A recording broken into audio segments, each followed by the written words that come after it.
Flávio Morgenstern, já conhecido de todos aqui. Seja bem-vindo, Flávio.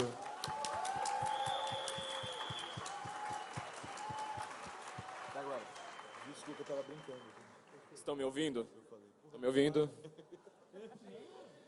Milicianos e milicianas, Guten Morgen, Brasília. Sempre quis fazer. Já está na hora do Guten Tag, mas tudo bem, né? Gente, em primeiro lugar, uma honra enorme, enorme, enorme, muito grande estar aqui.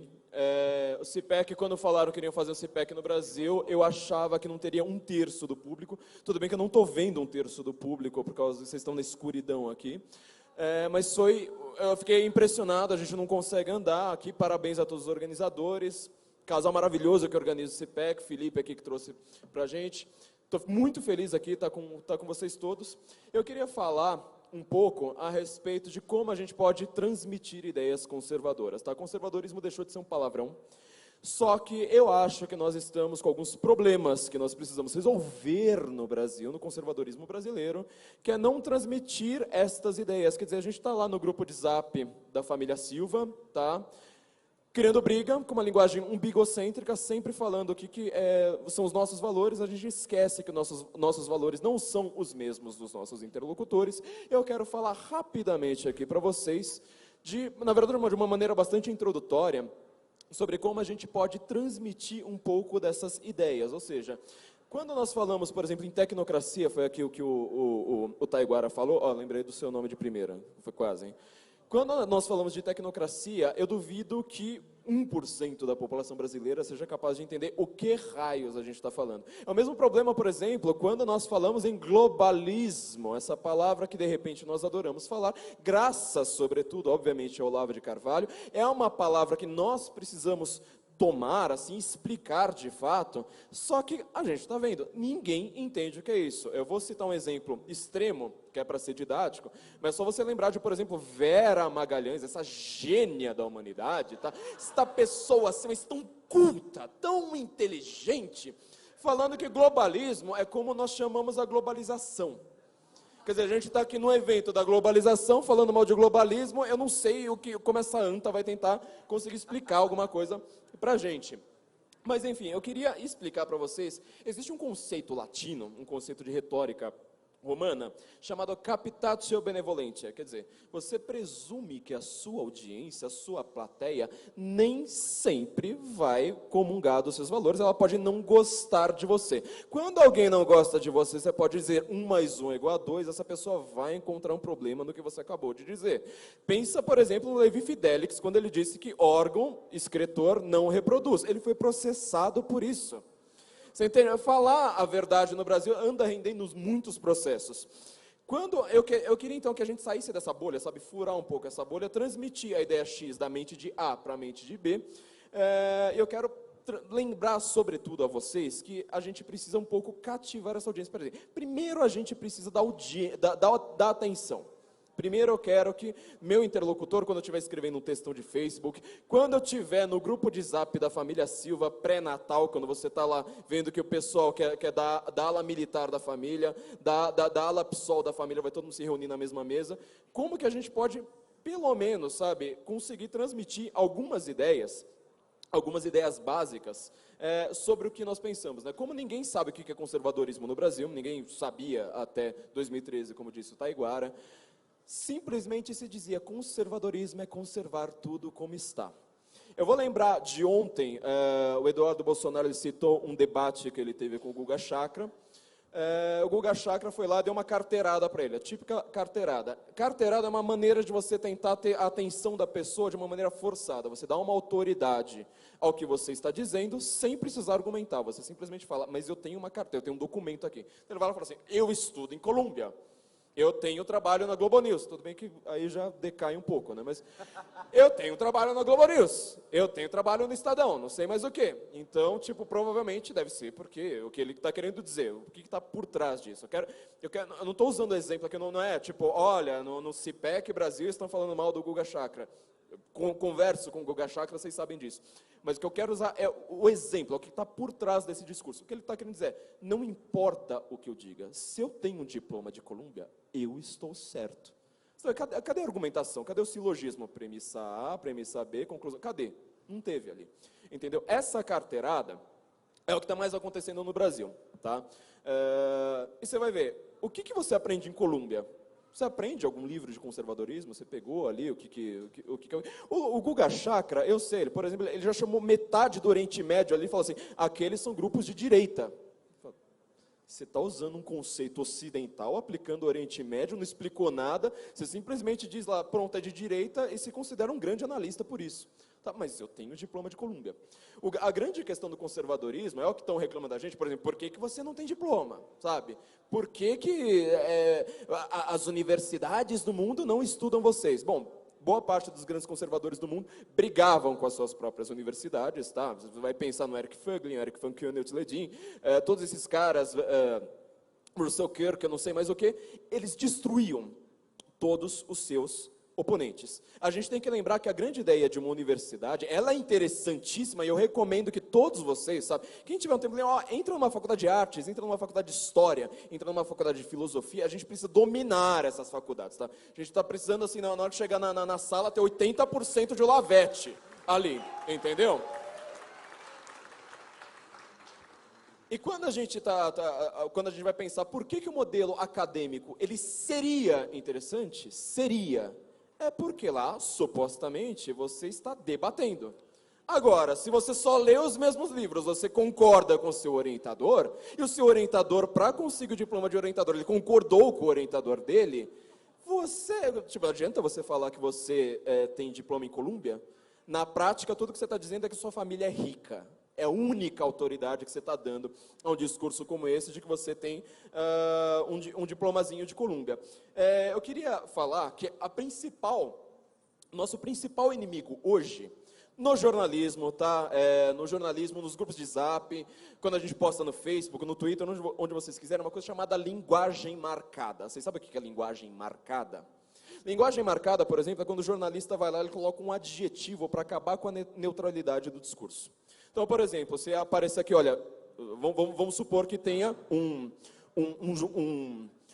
jornalista aqui falando sobre o que está sendo dito no CIPEC. Vai falar assim, por exemplo, o jurista Taiguara falou tal coisa? Não, vai ser, o jurista conservador Taiguara disse tal coisa. Você vai ver que na hora de falar assim, olha, juristas dizem que Lula deve ser solto, aí nunca tem. Juristas de extrema esquerda, que falam em direito achado na rua, acham que Lula deveria ser solto. Você entende? Essa linguagem marcada é uma forma de você destruir a linguagem jornalística. Se vocês me permitem, eu queria ler aqui para vocês alguns exemplos dessa linguagem marcada, né? Por exemplo, recentemente teve um debate entre Slavoj Žižek e Jordan Peterson. Vocês viram isso, tá? A revista Época, essa mesma que acusou a ministra Damares de sequestro, tá? A maior fake news da história brasileira, tá? A mesma revista Época, olha como ela descreve, né? Fala assim, tem o Slavoj Žižek, que é grande marxista, não sei mais o quê, e, aspas.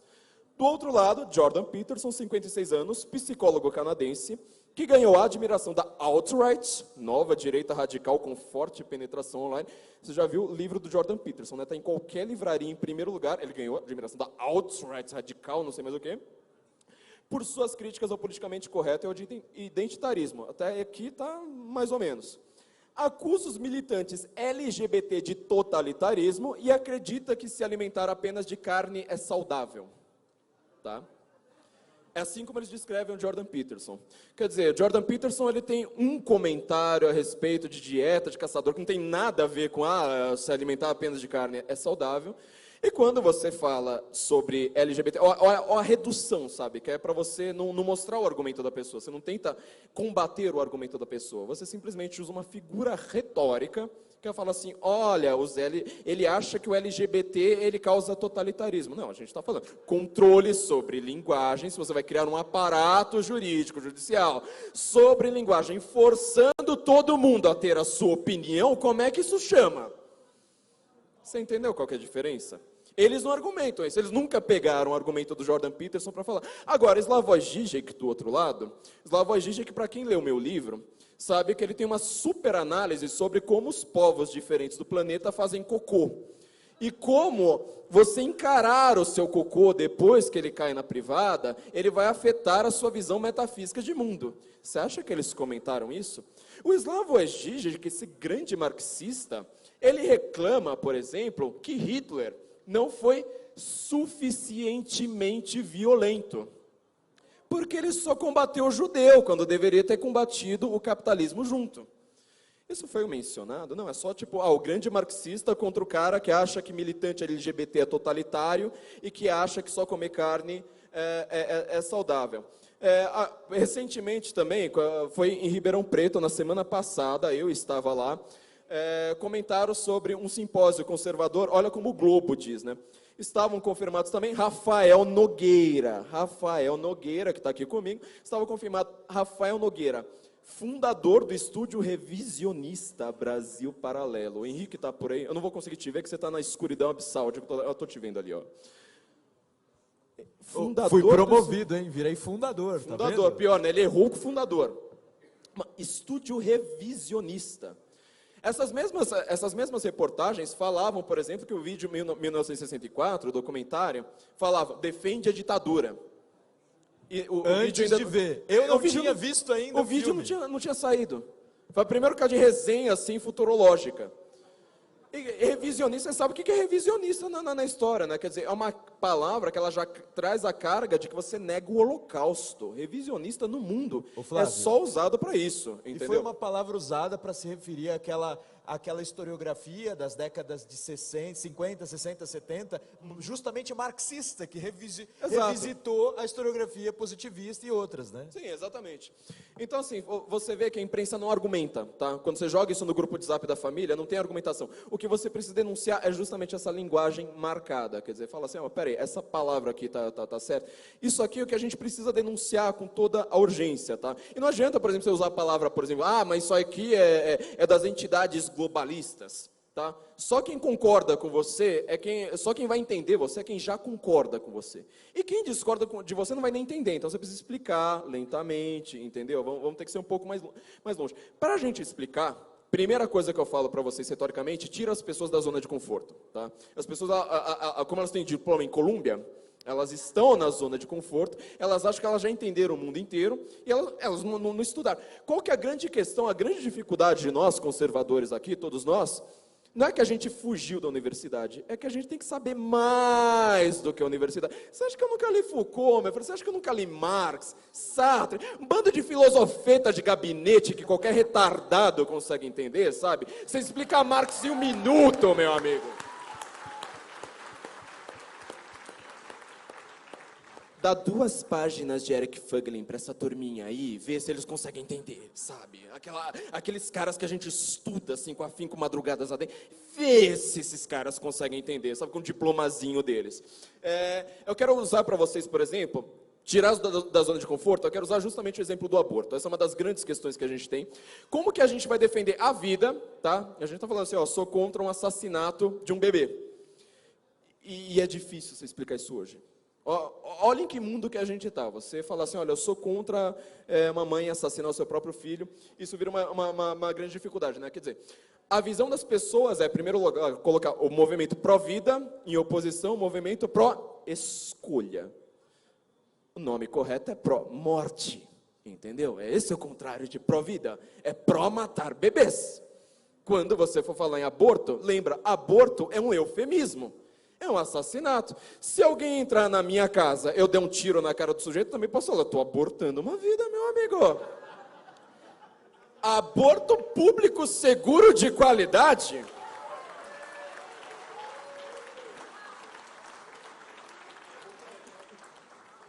Por que eu não posso defender esse aborto? Quer dizer, eu posso matar um bebê indefeso, inocente, pequenininho ali. Agora, se você vai lá... porque agora, realmente, né, voltaram e falaram assim, não pode mais ter o direito à legítima defesa. Então, você tem que morrer para não ir preso. Gente, o direito à legítima defesa é a coisa mais instintiva do mundo. Eu vou matar, não adianta vocês falarem que eu vou me prender. Eu prefiro ir preso do que morto, ponto. Não tem discussão. Voltando ao aborto, eles dizem que é um amontoado de células. Olha só como se fala sobre uma vida. Essa turma aí de esquerda também não é um amontoado de células? Eles têm uma alma. Eles têm alguma coisa além de serem um amontoado de células. É isso que a gente precisa pegar. Eu dou só como exemplo, tá? Você não precisa ficar lá no grupo de zap da sua família, com premissa, consequência, etc. Eu só falo assim, o aborto, isso aqui é o aborto de que forma? Isso aqui é o aborto pelo método DE, né? Dilatation and Evacuation. Quer dizer, esse método é por desmembramento, tá? Você vai lá, vai pegando os pedacinhos lá do bebê, tá? Vai arrancando, perninha, bracinho, cabeça, não importa qual que é a posição do bebê, ele vai morrer de qualquer forma, gente. Não importa, você vai lá, vai desmembrando ele. Pode ser por curetagem, tá? Curetagem é aquele adorável método do espeto. Vai lá, atravessa o bebê e arranca o bebê. Pode ser também pelo método da solução salina, tá? Essa solução, assim, é um pouco pior, porque pelo que está no útero da mulher, é um pouco pior do que só da cáustica, porque é um pouco mais lento, você vai derretendo, sufocando, entendeu? É um método mais longo, demorado. Esse método da solução salina também, tem que perguntar para as pessoas, é por esse método que você vai fazer? E também o método da sucção, que também causa desmembramento, tá? Vai lá, vai enfiando as coisas ali, e sabe, vai tirando os pedaços. Eu vou ler aqui um relato para vocês. Está no filme Blood Money, um filme que eu recomendo a todos que vejam, né, sobre a indústria do aborto nos Estados Unidos. Eles falam que eles querem aborto público, seguro e gratuito. Isso aqui é justamente da Planned Parenthood, que tem verba do governo federal americano, que o Donald Trump está tirando. E como é que é esse método seguro? Uma jovem ex-modelo, mascando chicletes, vai a uma clínica realizar um aborto. Ela tem 22 anos e entra na sala dançando. Pula na maca e diz ao médico rindo que não usa calcinha, tem 22 semanas de gestação, tá? O médico opta por um procedimento chamado manobra de Hanson, tá?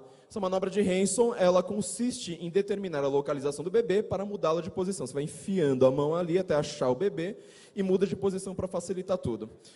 Com uma mão, sustenta o bebê contra o avanço do aparelho de sucção, após encontrar sua cabeça, tronco e polo pélvico. Ao introduzir o aparelho, o médico perfura o útero da jovem, puxando suas vísceras. Tá? Aborto também acontece acidente, isso é uma coisa que as pessoas parecem que esquecem. Na segunda tentativa, o aparelho puxa o omento, a parede que reveste o intestino. O aparelho, para realizar o aborto, estava puxando os intestinos da jovem pela vagina. Se o bebê continua vivo, tá? Os médicos acordam a mulher e a colocam em um carro, pois é péssima publicidade para uma clínica de aborto possuir uma ambulância estacionada na sua frente. Ela não é levada ao hospital mais próximo, mais eficiente, é levada a um hospital que pode encobrir o caso sem prejuízo para a clínica. Com um bebê completamente formado dentro de si, a garota é operada por 7 médicos. Fazem a colostomia, a ligação do intestino à parede abdominal, devido à necessidade de ressecar a porção lesada pelo aparelho de sucção. O conteúdo fecal é eliminado por uma bolsa. Após isso, o bebê é retirado por desmembramento, enrolado em lençóis descartáveis e colocado no incinerador do hospital. Isso aqui é um aborto, tá? Eu estou com a atenção de vocês, porque eu acho que se eu cair um fio de cabelo aqui agora, eu ouço. Eu preciso argumentar depois disso, no grupo da família, com o pessoal do PSOL, por que eu sou contra o aborto? Preciso. Você entendeu? Isso é falar, olha, isso aqui é uma coisa para chamar a sua atenção, isso é uma coisa que afeta a sua vida, isso aqui mostra por que eu sou conservador, entendeu? Eu publiquei esse texto no meu site, o Senso em Comum, aborto no STF.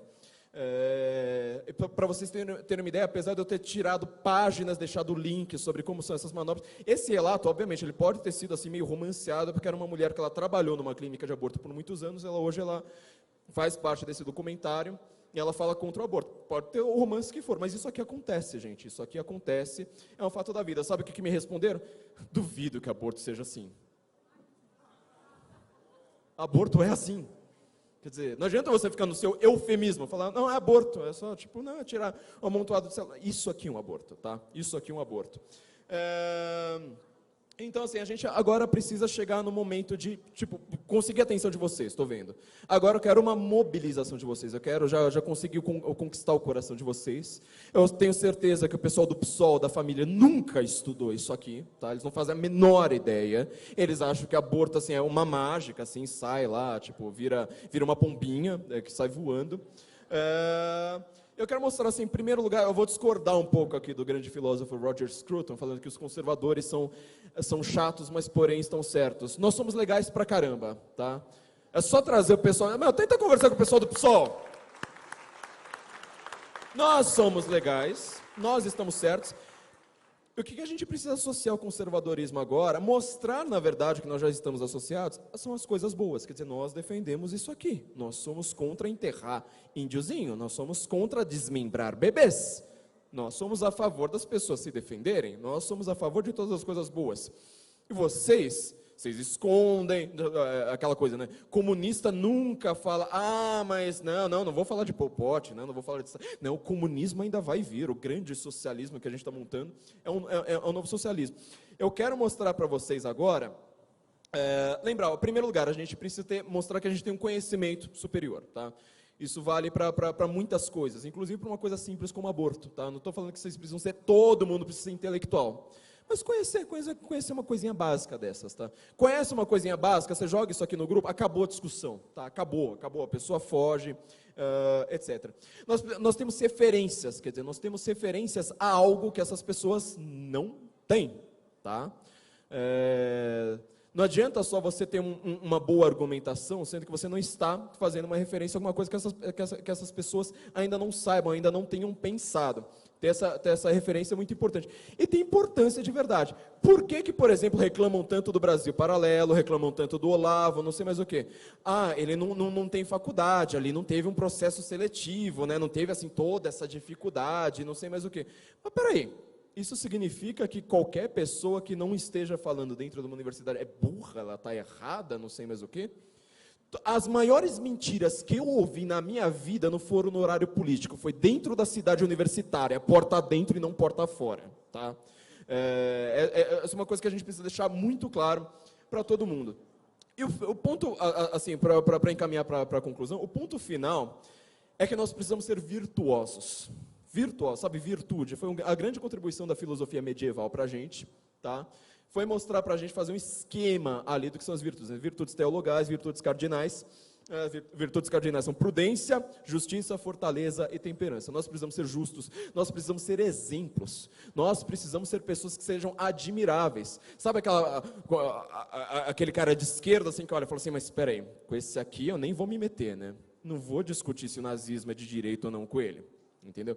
Você precisa ser um exemplo, você precisa ser uma pessoa legal também, ser mais educado que o seu interlocutor funciona. Sabe por quê? Quando você tem prudência, justiça, fortaleza, temperança, quando você é uma pessoa virtuosa, todo mundo reconhece, todo mundo sabe perceber. Pode não ser num nível mais intelectual, porque as universidades não ensinam isso, mas as pessoas percebem instintivamente. Eu queria terminar usando aqui, fazendo uma leitura, tá? Perdão a vocês, mas de um artigo jornalístico aqui, que foi de um cara chamado José Fux, que escreve para o Estadão, um analfabeto completo, sabe? Um cara assim que não tem a menor virtude dentro dele, uma alma pequena, a alma dele é muito menor do que o corpo dele, que ele estava falando justamente do Felipe, sabe? O líder da milícia aqui, tá? A quem vocês devem cobrar o salário. E ele fala aqui, ó, por exemplo... como o Felipe é relativamente jovem, desconhecido fora do mundinho da direita da internet. Lembra do que eu falei de linguagem marcada? Linguagem marcada, ó, mundinho da direita. Por que o Fux é conhecido? Vocês conhecem o Fux? O Fux, quando o Fux sai na rua, assim, tipo, ele consegue dar 5 passos e as pessoas começam a pedir foto pra ele, não sei mais o quê. Quer dizer, é fácil você pensar dessa forma, que se alguém discorda de você, se alguém não gosta de você, é porque está recebendo dinheiro, né? Porque o Fux, nossa, o Fux é adorado por todo mundo. E ele fala, olha o que ele diz sobre o Felipe. Foi editor adjunto do site Senso em Comum, meu humilde site. Do também bolsonarista e olavista radical, Flávio Zambuja Martins, mais conhecido pelo pseudônimo de Flávio Morgenstern, que defendeu numa publicação polêmica no Twitter, essa construção tá horrorosa, né? Numa publicação polêmica no Twitter, a queima de livros do educador Paulo Freire em praça pública, para resolver o problema da educação do país. Alguém aqui não tinha entendido que era uma piada? Pois é, né? Depois, diante da repercussão negativa do comentário, disse que se tratava de uma ironia, que não deveria ser levada ao pé da letra. Ô Fux, sério, Flávio. alguém vai te mandar isso? Eu quero só te falar, ironia é quando você fala o contrário do que você quer dizer. Eu não quero que todo mundo leia Paulo Flávio. Freire, entendeu? Estão tocando a música pra você parar. Tá, eu já vou terminar, tá? Eu disse desde o início que reunir as 4 pessoas do país que mais falavam. Todo mundo junto. E eu nem comecei. Eu até falei, eu vou mediar pra eu ficar calado. Flávio, Eu vou correndo aqui, peraí, só um finalzinho aqui pra vocês, né? Ele fala que o Felipe lançou uma fátiva, né? Quer dizer, olha como ele marca bem a linguagem. E depois ele fala assim, olha, numa outra reportagem, ele fala assim que leu sobre as vítimas das milícias, tá? As vítimas, são vocês, tá? As vítimas, se alguém aqui discordou de alguém no Facebook que virou vítima de vocês, ele fala, olha que coisa maravilhosa, Gustavo Bebiano foi chamado de mentiroso por Carlos Bolsonaro nas redes sociais. Palavras machucam, né? Todo mundo sabe que palavras machucam. Olha como ele descreve isso. Alvos de ataques torpes da máquina de difamação bolsonarista e olavista, tá? E termina falando que, e por hora, de acordo com as informações disponíveis, sites e páginas como Terça Livre, Isentões e Senso em Comum, que agem como se estivessem numa guerra santa contra infiéis, não estão recebendo recursos públicos para financiar suas atividades. Imagina se eu falar assim, olha, de acordo com as informações até agora, o Fux não está espancando a sua mulher. O Fux não deve ter recebido uma nota preta por essa mensagem. Imagina se eu fosse desonesto como esse cara. Obviamente, para o Fux, eu faço aqui, eu falo com todas essas testemunhas aqui, estou terminando, eu falo para todas essas testemunhas aqui, Fux, olha, se você falar que eu estou recebendo dinheiro, eu não vou te processar, mas fala a fonte. Só que você não é homem pra isso, entendeu? As pessoas gostam da gente, pode ter o site tosco que for, porque nós somos honestos. Nós somos honestos. A gente não tá na Folha, não tá no Estado, mas nós temos honestidade e conhecimento. E gente igual José Fux não tem nada disso, porque ele não é homem. Muito obrigado a todos. valeu.